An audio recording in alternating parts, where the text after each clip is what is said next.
Tania Sharp from the Salvation Army Sobering Up Unit. Welcome. Hi Bianca, thanks for having me. Good to have you here.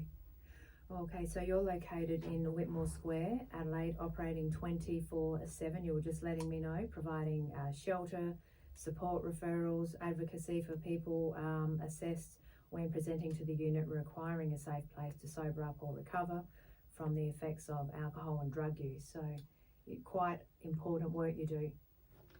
It definitely is, and I think often when you think about community services and kind of human service work, there's always the interventions with the really nice endings, so sort of people working towards making changes. But significantly, I think it's also really important to have a response for people that are currently under the influence of drugs and alcohol, because there's lots of risks for them. A high percentage of our clients that access a service are also experiencing homelessness, so there's risks of physical harms, but also those kind of overdose risks. Physical harms? As in, if they're sleeping rough, potentially being assaulted, and all those kind of safety concerns. So for us, it's really important to be able to provide a safe place where people can be monitored safely as they recover. There's risks, sort of seizure risks and other things that people that often have substance dependence can experience. So we've got that kind of crisis response that's really important. I don't think we realise the risks that the homeless people, suffering from all these different things and experiencing homelessness, that there is that threat of violence on the streets. I don't think people realise, do they? They think, that they're just safe there where they are, but they're not. No, often they're not. I think, the beautiful thing that we see about people experiencing homelessness in that community is there is an element of real protection and community, and often people can be experiencing lots of isolation. So we see a nurturing side where they often try and look out for one another, and they do become like family. They do. Absolutely, they do. And I see that in examples when I'm reviewing things that might have occurred on the weekend or even day to day, just in interactions. But equally, we would be naive to think that there's not lots of risks also associated with that in terms of, random violence or sometimes other behaviours that come out when people are impaired by substances. So, we take for granted, or I take for granted, having a nice safe place every night where I don't need to worry about my personal safety. But for people experiencing homelessness, that is a real risk. And when you add into that kind of a substance use issue, just complicates and being able to get out of that system really and that environment. So does the substance abuse with alcohol or drugs come once they've become homeless, or they've already been involved in this and then homelessness happens? Or does it start when they're on the streets, say, okay, they get into drinking, etc., and drugs? A bit of both? I think it's a bit of both. So I think for some people, and unfortunately now with cost of living increases and things, we're seeing people become experiencing homelessness that have never had those experiences before, and definitely not all of them will be having substance use issues.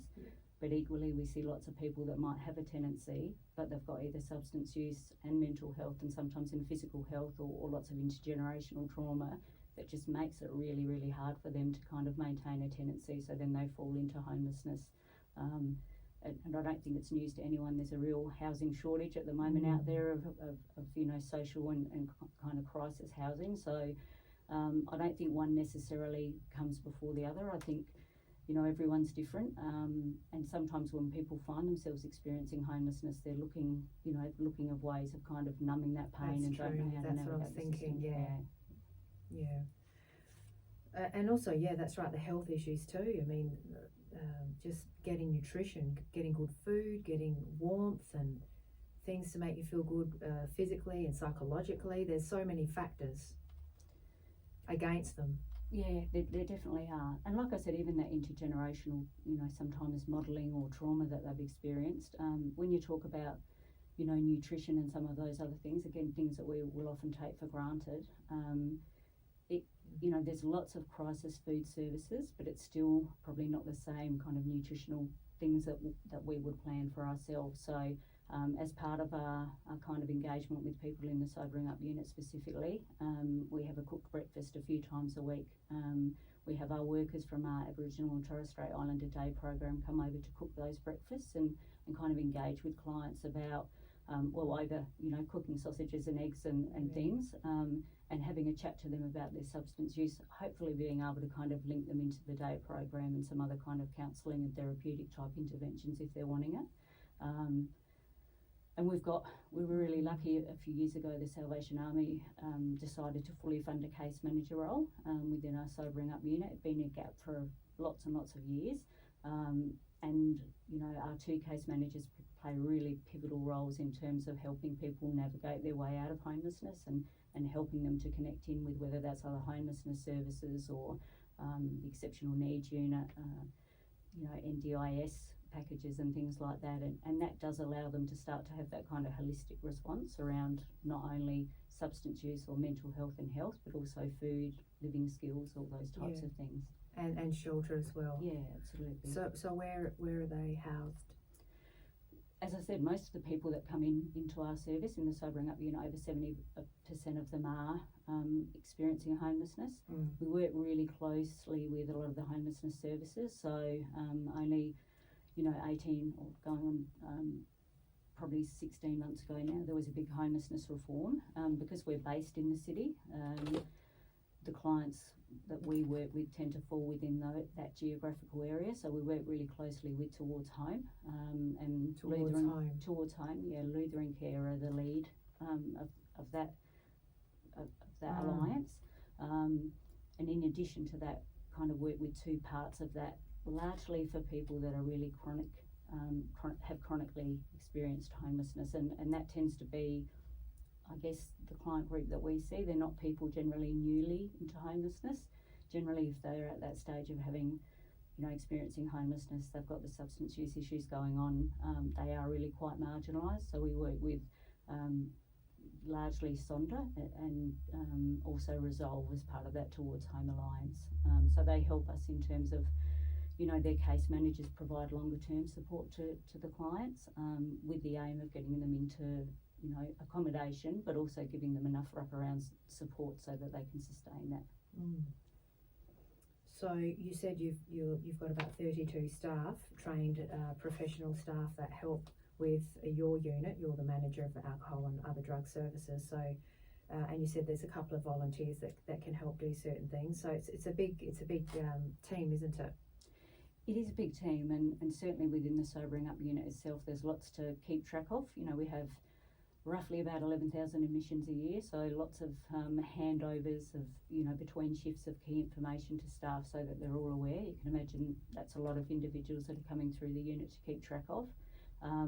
But we have really good systems, and I think a really, committed staff group to walking alongside people on that journey and trying to assist them.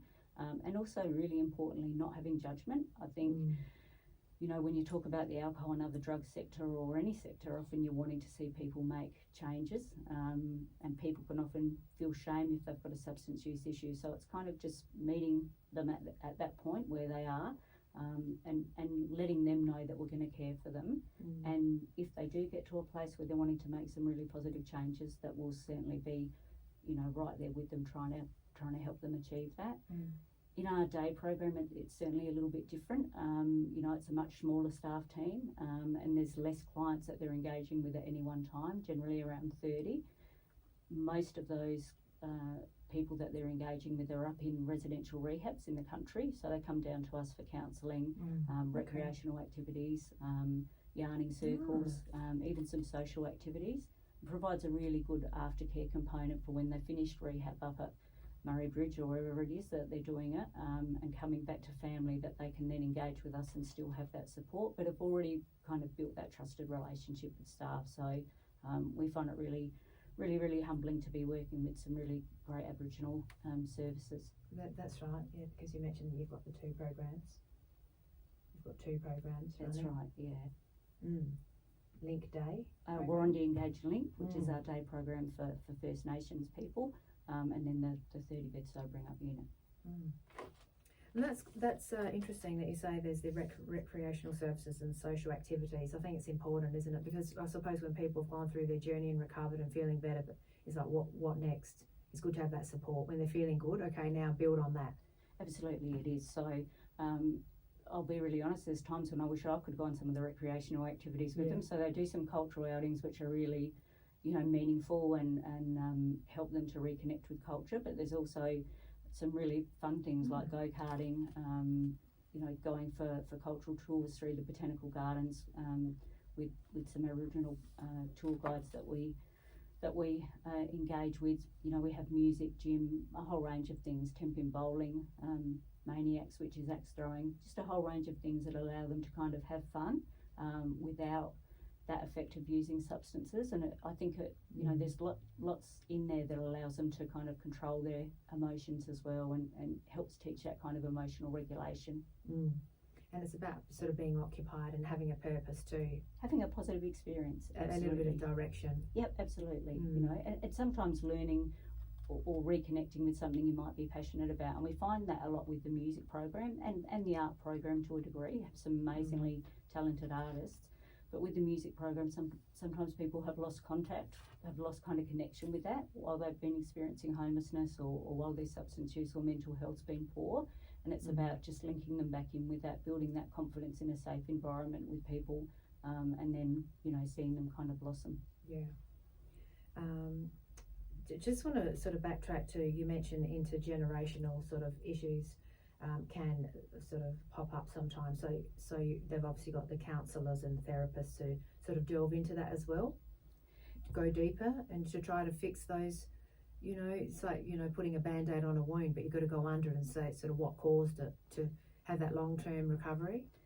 Look, trauma-informed care, I guess, and working from that kind of perspective is really, it's quite a specialist field. And I think, there are lots of important elements around not re-traumatising the person.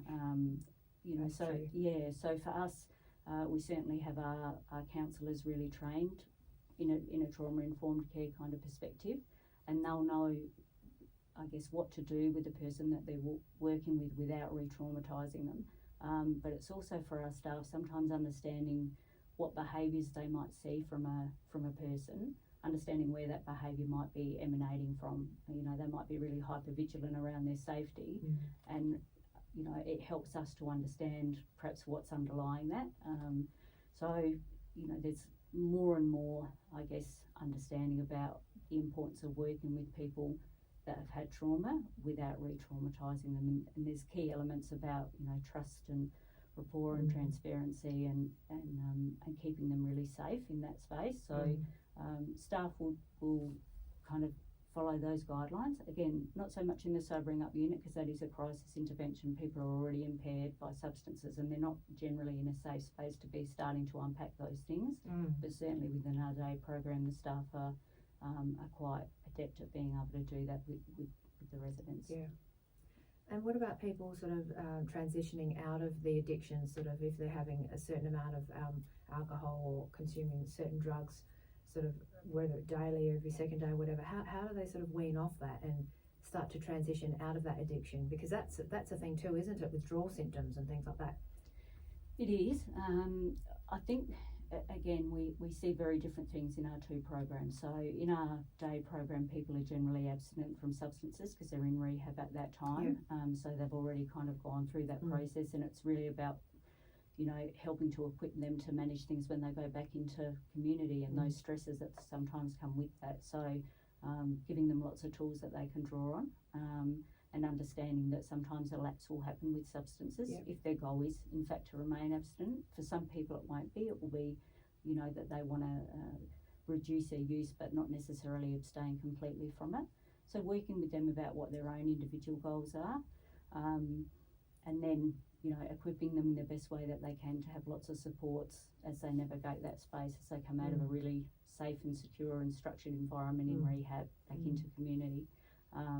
In the sobering up unit, in terms of substance use goals, everyone's really varied. So we have people in there, as I said, that are really substance dependent and at that point in time are not ready to look about making lots of changes. Withdrawal risks, as you mentioned, are really, really significant. So, whether it's from alcohol or benzodiazepines or other substances, people can be at risk of having seizures during that withdrawal process. So that's something that we can admit people to that sobering up unit if we identify that there's those withdrawal risks. But it's it really is about reducing the harm as much as we can to them.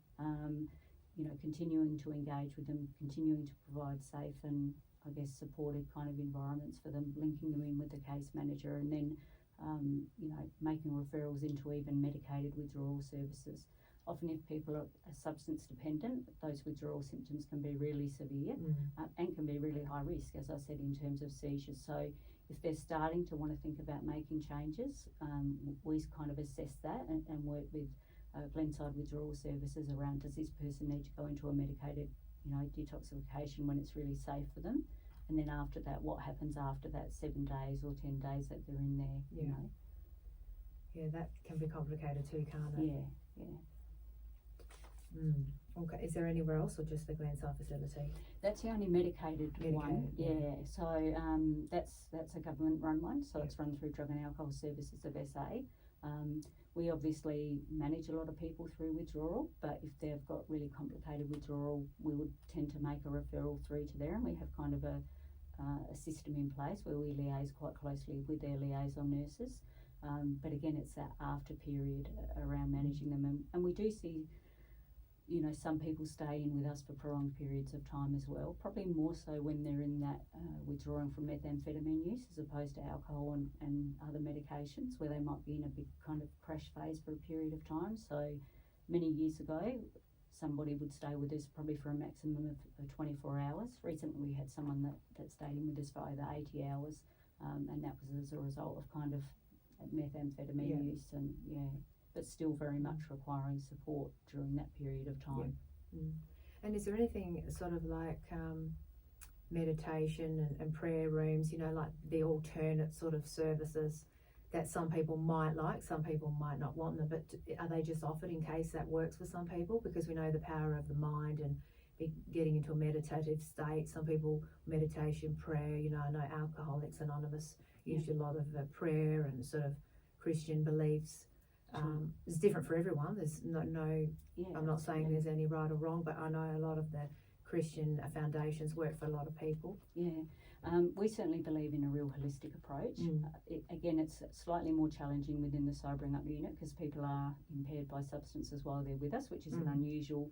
Most people are engaging with people when they're recovered and they don't have drugs or alcohol in their system. Within our Warranty Engage and Link program, and historically we also ran a residential rehabilitation, and in both those programs we have a chaplain that does access to there, but not just for Salvation Army or Christian faith beliefs. It's really about engaging with people around any spiritual aspect that they have, and our counsellors, we used to have a kind of a contractor that would come in weekly and run meditation classes with us.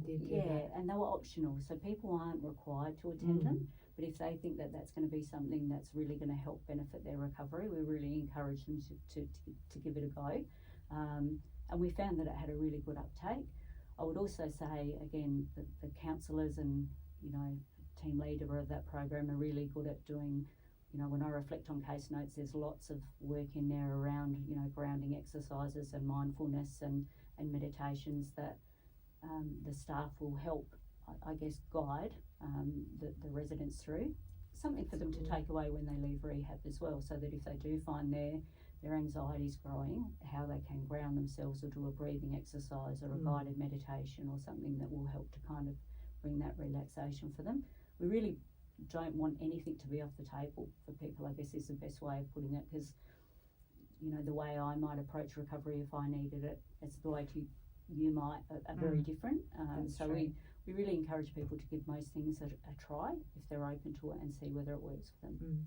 And that sounds like it would be good for the staff too, doing the guided meditation. It's because they're under a lot of pressure and stress, and it's good for them to lead the guided meditation or whatever it is. It would relax them, it would relax the clients. That's right.